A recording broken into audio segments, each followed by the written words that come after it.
மத்திய அரசின் இடைக்கால பட்ஜெட் குறித்து புதுச்சேரி மாநில மக்கள் முன்னேற்றக் கழகத்தின் சேர்மன் ஆர்.எல். வெங்கட்ராமன் அறிக்கை ஒன்றை வெளியிட்டுள்ளார்.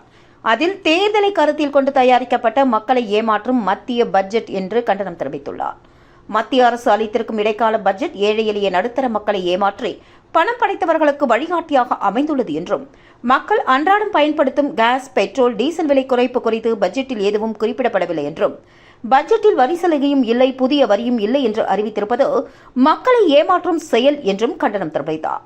ஆட்சிப்பீடத்தில் பல ஆண்டுகளாக இருப்பதிலிருந்து தொடர்ந்து மக்களிடத்தில் அதிகப்படியான வரியை பெற்றுக்கொண்டு இன்று எதிர்கொள்ளவிருக்கும் நாடாளுமன்ற தேர்தலில் வெற்றி பெறுவதற்காக வரி விதிப்பு இல்லை என்று கூறுவதை மக்கள் ஏற்க மாட்டார்கள் என்று கூறிய ஆர்.எல். வெங்கட்ராமன், மாறாக பாராளுமன்ற தேர்தலில் சரியான பாடம் புகட்டுவார்கள் என்று தெரிவித்தார்.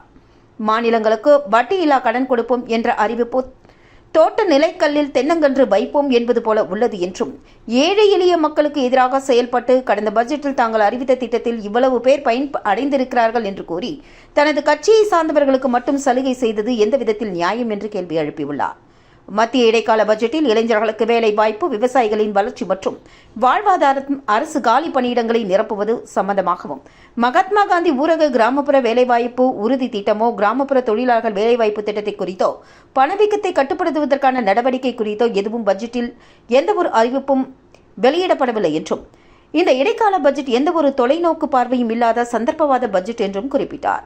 குறிப்பாக ஏழை எளிய நடுத்தர மக்களுக்கு காணல் நீராகிவிட்ட இந்த மக்கள் விரோத பட்ஜெட்டிற்கு எதிர்வரும் பாராளுமன்ற தேர்தலில் மக்கள் நல்ல பாடம் புகட்டுவார்கள் என்பதை இதன் மூலமாக தெரிவித்துக் கொள்கிறேன் என்று புதுச்சேரி மாநில மக்கள் முன்னேற்றக் கழக சேர்மன் ஆர்.எல். வெங்கட்ராமன் அறிக்கையில் கூறியுள்ளார்.